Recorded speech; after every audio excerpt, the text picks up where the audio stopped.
Você sabia que a colonização do Brasil está associada ao movimento de contra-reforma da Igreja Católica? Fala pessoal, tudo bem? Eu sou o professor Bruno Tulux e hoje no Momento do Conceito o nosso assunto será missões jesuíticas. Então se você não quiser perder esse assunto, fique ligado que depois da vinheta tem mais. Beleza? Valeu!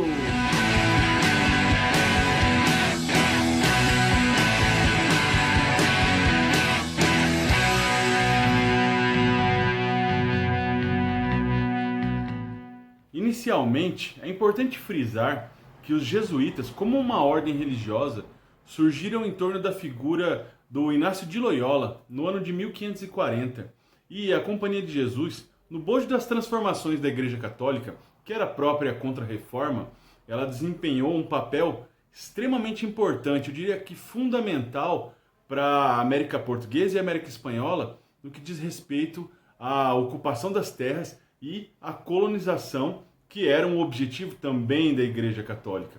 E esses eventos tomam forma justamente após o Concílio de Trento, que vai de 1546 até 1563. E essa importância toda é visível justamente quando as primeiras ordens religiosas chegam no Brasil. Os jesuítas são os primeiros a chegar na América Portuguesa, né, no ano de 1549, sob a tutela do padre Manuel da Nóbrega, lá na Bahia. Os padres jesuítas, eles acabaram se destacando por todas as suas atividades catequéticas, mas também por utilizarem uma metodologia de trabalho, né, uma pedagogia que era estritamente particular dos jesuítas dessa ordem religiosa e que era uma forma de se aproximar do nativo muito interessante, porque eles acabavam utilizando os sermões bíblicos, as passagens bíblicas, para trazer o nativo para perto da religião católica, através da representação do teatro, da execução de peças musicais, enfim. Então eles se utilizavam de uma pedagogia, uma metodologia de trabalho muito interessante que aproximava o nativo para se sentir confortável na prática da religião cristã.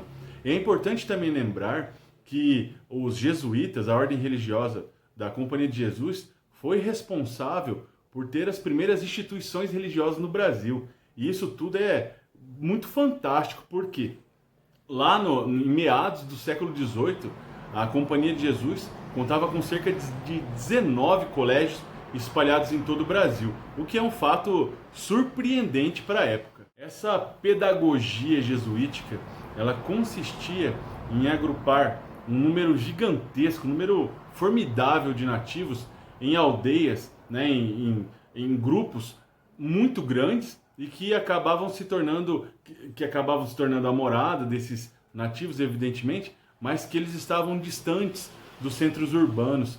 Então, para essa compreensão ficar mais interessante, é importante ressaltar que os jesuítas, eles buscavam os contingentes nativos, especialmente os povos guaranis, né, que eles julgavam ser os povos mais habituados, né, a uma prática cristã por conta da sua docilidade entre aspas, né, mas pela sua prática da agricultura, por eles terem habilidades manuais que permitiam o desenvolvimento de hábitos cristãos, hábitos europeus, né? Então, nesse contexto surgem as grandes missões jesuíticas, né, também chamadas de reduções jesuíticas, nessa área de abrangência do grande grupo Guarani, que compreende a porção sul do Brasil, ou a região platina na América do Sul. Essas missões jesuíticas, que eu já disse que poderiam ser também chamadas de reduções, mas que também na historiografia eram chamadas de aldeias ou pueblos, né?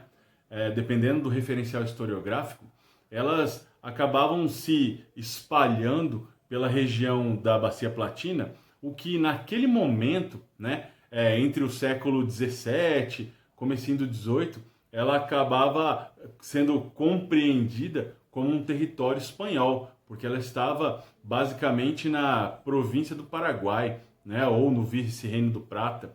Então era de fato um território dominado pela Espanha.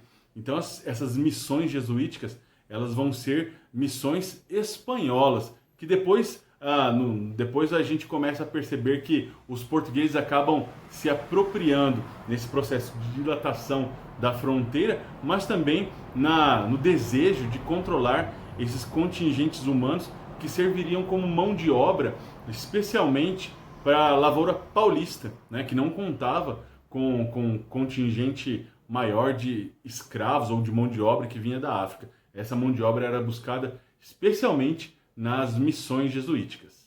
A primeira grande missão que surge, que é um grupo de aldeamentos, vai ser a missão jesuítica do Guairá, que ficava, né, no atual estado do Paraná, mas que na época pertencia evidentemente ao Paraguai, à Espanha. Essa missão jesuítica foi fundada pelo padre José Cataldino, um espanhol, e também por outro padre chamado Simão Maceta. Como eu disse, ela foi fundada em 1610 e em 1628 ela sofreu um grande ataque do bandeirante paulista Antônio Raposo Tavares, que acabou destruindo, né, boa parte do que seria essa missão jesuítica e acabou levando para São Paulo, vejam bem, cerca de 18 mil índios, né, 18 mil peças, como os paulistas se referiam, para servir como mão de obra na lavoura paulista. E esse número fica ainda mais avolumado quando nós pensamos no contingente que conseguiu fugir junto com os padres, que era de outros 12 mil índios, sem contar as pessoas que foram mortas nesse conflito. Então vejam vocês o tamanho dessa missão jesuítica e a importância que ela tinha nesse contexto de catequizar os povos nativos e como ela era extremamente abrangente, pegava um grande território, né, o território dos Guaranis, e contava com um contingente gigantesco de pessoas. Outra importante missão desse contexto platino é a missão de Tapes, que ficava no atual território do Rio Grande do Sul, mas que na época pertencia também à Espanha, ao Grã-Paraguai, né? Ela foi fundada pelo padre espanhol Roque Gonçalves de Santa Cruz em 1626.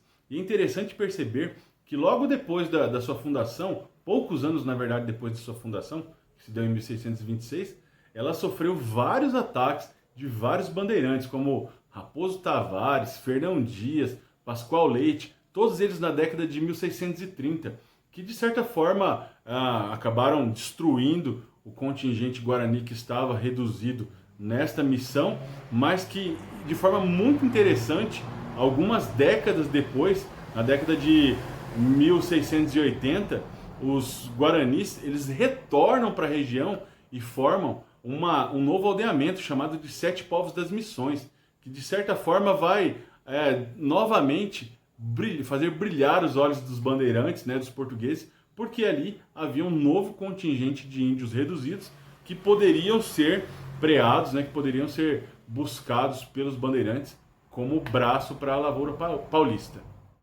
Um ponto bastante curioso com relação aos Sete Povos das Missões, ou Siete Povos de las Misiones, já que ele era um aldeamento espanhol, é que no seu desenvolvimento, né, após o retorno dos povos guaranis para a região, lá na década de 1680, ele vai se desenvolver, né, suas atividades vão continuar acontecendo, porém, com o Tratado de Madrid de 1750, que há uma questão a ser resolvida, já que Portugal e Espanha decidem trocar os Sete Povos das Missões pela província Cisplatina, né, que era portuguesa e que seria cedida à Espanha em troca dos Sete Povos das Missões, que era uma região onde estava um grande rebanho bovino disperso lá no início, lá em Tapes, né, e que interessava aos portugueses. Nesse momento, então, os moradores dos Sete Povos, eles não vão aceitar pacificamente essa troca, o que dá início à chamada Guerra Guaranítica, em 1756. É um conflito muito interessante, bastante difícil de se entender, porque é uma guerra, né? Mas eu acho que faz parte desse contexto de ocupação do território e que é importante saber. Quem sabe a gente trabalha a Guerra Guaranítica em um vídeo daqui a uns dias. Mas é interessante perceber essa relação entre o território espanhol e o território português, já que após a Guerra Guaranítica, somente em 1801 é que Portugal vai definitivamente tomar posse da região e dominar a região de Sete Povos das Missões, com as pastagens, com o gado e tudo mais. O último grande complexo de missões que surgem na Bacia Platina é justamente a missão jesuítica do Itatim, que ficava no atual território de Mato Grosso do Sul, mas que na época também era uma missão espanhola. Nesse contexto, então, ela estava mais próxima da cidade espanhola de Santiago de Xerez, que também estava no território de Mato Grosso do Sul, mas que, ao ser fundada em 1631 pelo padre Diego Ferrer, ela acabou recebendo os contingentes remanescentes dos ataques de Raposo Tavares lá na cidade de Santiago de Xerez, que aconteceram também no início da década de 1630, mais especificamente em 1634.